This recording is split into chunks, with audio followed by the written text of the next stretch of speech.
Okay, so now we talked about how to make these techniques as interchangeable as possible. When someone's at your side, if the weapon is in front of your arm, it's basically the same as when you're square with him.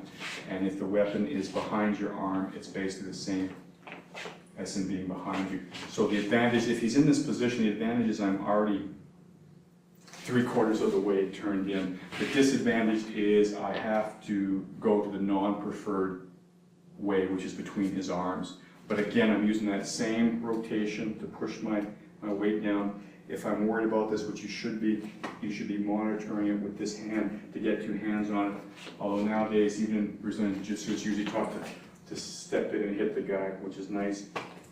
But also be careful when we go on the inside that we don't get too deep of a rotation because we're so worried about hitting the guy. If I make a shallower rotation, I get better control. You have to get control of his wrist.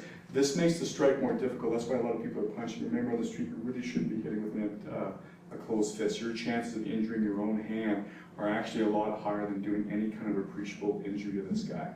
So be careful. This is the biggest flaw that we see in the, well, in this case, I may actually go that way because he was so far off to one side. Okay?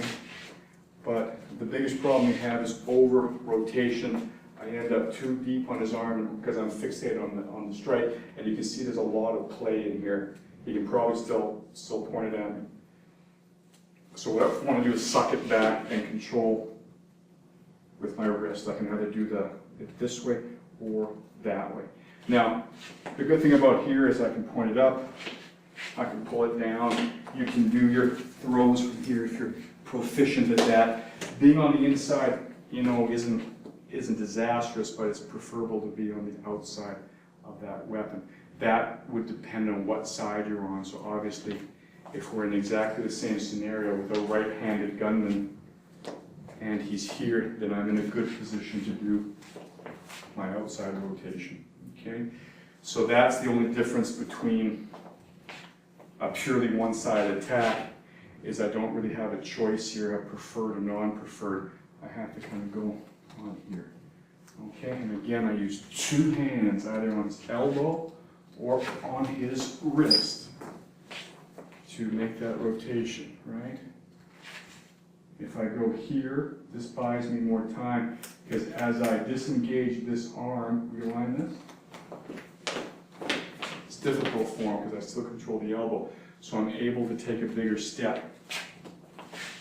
So that's just a consideration again, because if I could, I'd like to get behind him. Maybe he's pushing me a little bit. So when I go here, for that split second, I can disengage this so I can get here. Right? So again, just getting back to that concept, this second hand plays a lot bigger role than a lot of people teach in a lot of versions of this. You've got to get 2 hands moving, which again, if you've seen our other programs, you realize that this is the same crosata concept that we saw in knife defense. I'm basically making a big clamp. I'm able to catch things in there a lot easier without having to actually see it or look directly at it. I can do a lot more by feel. So again, it's here. Remember, use 2 hands. Okay. Now, when it's this close to my head, I'm probably going to put the hand on top, because when you see me go, try to slide the gun up and put it, because again, if it goes off here, even though I'm out of the line of fire, my head is right in the field of fire. So when it's here, move the gun, you want to make sure that isn't going to happen, and then this gives you time again to make your clamp here, and then here, boom,